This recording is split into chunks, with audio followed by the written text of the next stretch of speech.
తాడేపల్లి వైఎస్ఆర్సీపీ కేంద్ర కార్యాలయంలో డాక్టర్ బాబు జగ్జీవన్ రామ్ వర్ధంతి కార్యక్రమం నిర్వహించారు. జగ్జీవన్ రామ్ చిత్రపటానికి పూలమాల వేసి పార్టీ నేతలు నివాళులర్పించారు. దేశానికి దశ దిశ చూపిన మహానాయకుడని వైఎస్ఆర్సీపీ నేతలు కొనియాడారు. ఉప ప్రధానిగా, కేంద్ర మంత్రిగా దేశానికి జగ్జీవన్ రామ్ చేసిన సేవలు, తీసుకొచ్చిన సంస్కరణలను మర్చిపోలేమన్నారు. బడుగు బలహీన వర్గాల అభ్యున్నతి కోసం జగ్జీవన్ రామ్ పనిచేశారని వైఎస్ఆర్సీపీ నేతలు గుర్తు చేశారు.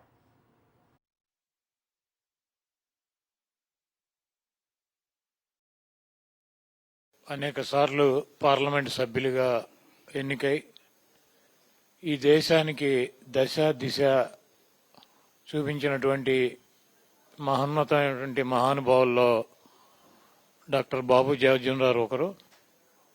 ఆయన ఈ దేశానికి అనేక సేవలు అందించి నిమ్న జాతులు, అట్టడుగు ఉన్నటువంటి వర్గాలని పైకి తీసుకురావాలన్నటువంటి ఒక దృఢమైనటువంటి సంకల్పంతో పనిచేసినటువంటి వ్యక్తి.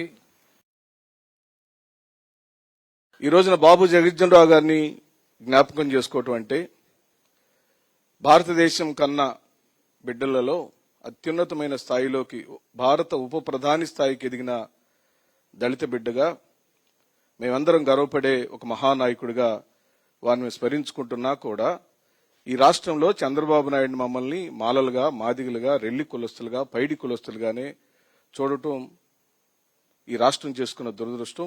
మా పరిస్థితి చాలా దయనీయంగా ఉందని, మా బిడ్డలు చదువుకోవటానికి కనీసం అవకాశం లేదని, ఓ పక్కనేమో ఇంగ్లీష్ మీడియాన్ని ప్రవేశపెట్టిన మాజీ ముఖ్యమంత్రి జగన్మోహన్ రెడ్డి గారు పాలనా సంస్కరణ ద్వారా అనేకమైన దళిత ఉద్ధారకుడిగా, మరో బాబాసాహెబ్ అంబేద్కర్ రూపంలో మాకు జగన్మోహన్ రెడ్డి గారు కనపడుతుంటే దానికి విరుద్ధమైన పరిపాలన ఈ రోజున ఈ రాష్ట్రంలో జరుగుతుంది.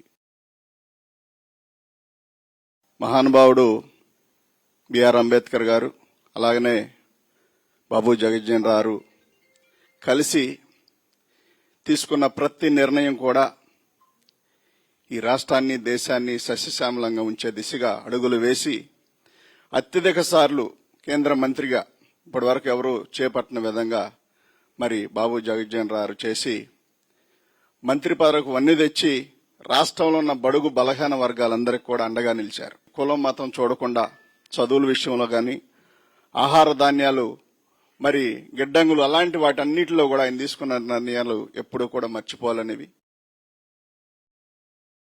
మరిన్ని అప్డేట్స్ కోసం ఛానల్ ను సబ్స్క్రైబ్ చేయండి. నోటిఫికేషన్స్ కోసం బెల్ ఐకాన్ పై క్లిక్ చేయండి.